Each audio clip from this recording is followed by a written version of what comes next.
In Chapter 4, the story continues with Marth and the gang visiting Wendell's retirement home, which they suspect Ogma and the royal children have escaped to. Wendell once mentored the royal children, but reaching him won't be easy as he for some reason decided to live in the middle of Viking territory. This map, in my opinion, is the most difficult yet, as it features 3 waves of ambush spawn reinforcements near the start that arrive on turn 2, and a large group of dangerous barbarians that begin moving unprovoked on turn 3. I'm joined by 3 new units: Ogma, a middling unit on this difficulty, Yubello, a shitty unit on any difficulty, and Yulia, who's good for her staff utility. In the original FE3 Book 2, Yulia is the only person who can use Rescue and the Om staff, but that's no longer the case in this game. These 3 units start very close to the aforementioned barbarians, who can and will massacre them all if I don't intervene. Chris needs the Rainbow Tonic and the Taurus Shard to have enough strength to one-round KO these 2 barbarians. This is great because dealing with enemies even on player phase is a huge headache as they attack first. If someone spends their player phase attacking, they instantly require healing or protection or will die on enemy phase. I can now instead focus attention on blocking the forts as quickly as possible. I burn 1 rescue charge to bring Aaron up to help fight the thief, as Ogma and Yubello can't manage it by themselves. Now that the initial enemies are dealt with, I redirect my focus on the barbarians that'll begin moving next turn. I group up all of the northern team as far away from the enemies as possible and send Cecil up to bait the barbarians to come down to my main army instead. This not only buys time for me to heal everyone, but saves the northern team from certain death.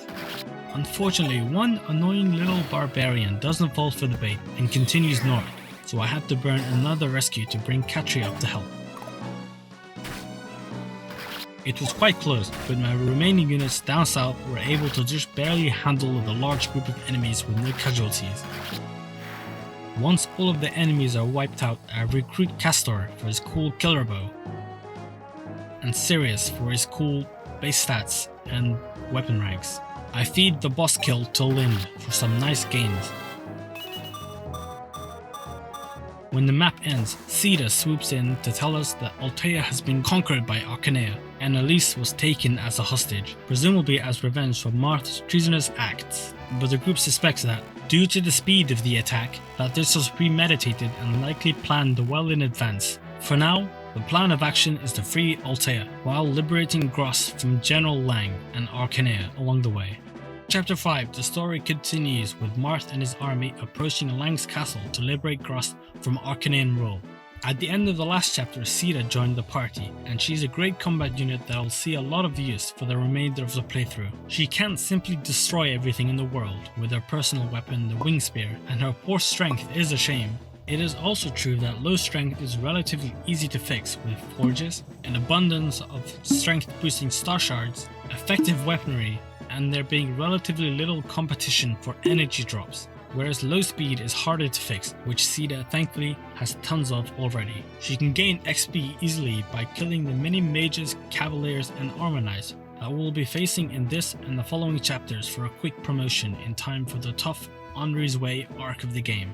Long story short, Sita can't hang with the elite tier units, but she's as close as it gets. This map is quite busy with a lot of things going on all at once. First, Rickard appears, holding a VIP card, and will make a beeline to the upper left escape tile as quickly as possible. Reaching him with Julian is made significantly more difficult on Lunatic mode, as he starts 8 tiles away from your closest deployment slot, instead of 7. This means I must move quickly to intercept his path, or else Julian can never be able to catch up, which is easier said than done thanks to the powerful Draco Knights and George's elite sniper squad that guard the area. A village containing the Hammern is located deep in enemy territory, and the throne is guarded by 2 ballista. I give Sita an energy drop, and I'm torn between her or Lind for a server, but I ultimately decide to give it to Lind. I begin the map by recruiting Barst, who I don't use, so I don't know how good he is, but I'm sure he's pretty okay. And I also do not recruit Rickard, as I had to bench Julian to make space for Ogma. This is not a problem as a brigade actually appears in the next map if he escapes here. After dealing with the mages and cavaliers, I stall a bit to formulate a plan to take out the Draco Knights. On turn 7, thieves spawned that threatened to destroy the Hammerin village, so it's important to kill the Draco Knights first before sending over one of my own to protect the village. I attract their attention with Sirius, but I cannot safely bait them further as Sirius can only take 2 hits and he's in range of 3 of them. That's when I realized that Lind, with her Seraph Rogue, can attract their attention safely with Nosferatu to take the heat off of Sirius. Despite this, killing all 4 Draco Knights the following turn wasn't easy as it did not have room to bring an archer. Lind and Palla kill 1 Draco Knight each and Sida takes out 2 by herself. With that over, I send Sirius to defend the village while the rest charge for the throne. I defeat the boss with Chris to recover the Gemini Shard. I grab the Hammer and Staff before seizing the throne.